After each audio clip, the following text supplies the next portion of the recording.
Whether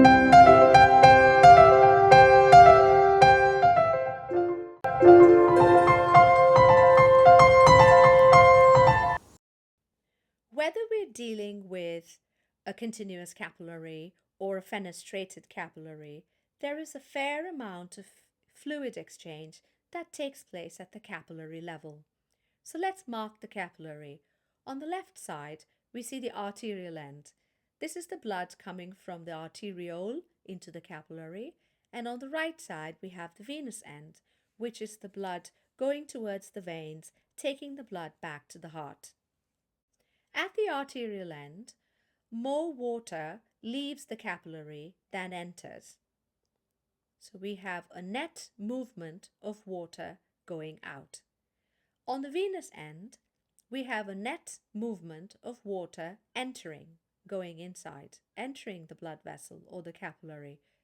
We call the movement of water out filtration,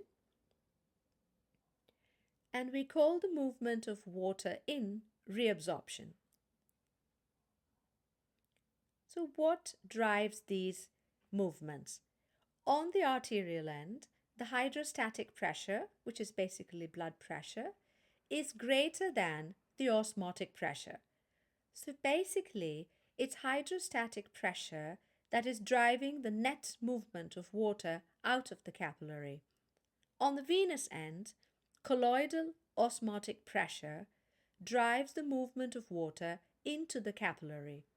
This osmotic pressure is determined by the presence of plasma proteins, glucose, salts, and other solutes or solid particles inside the capillary that cause the water to enter the capillary. Remember osmosis, water follows the salt. So that's what we call osmotic pressure.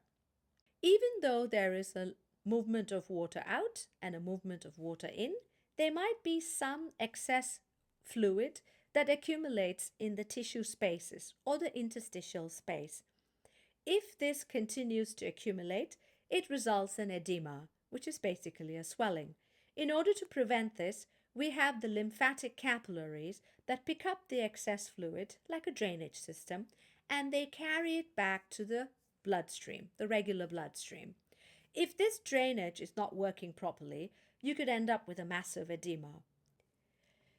If for some reason the filtration is greater than reabsorption, then the lymphatic drainage cannot keep up with the excess fluid and you end up with an edema.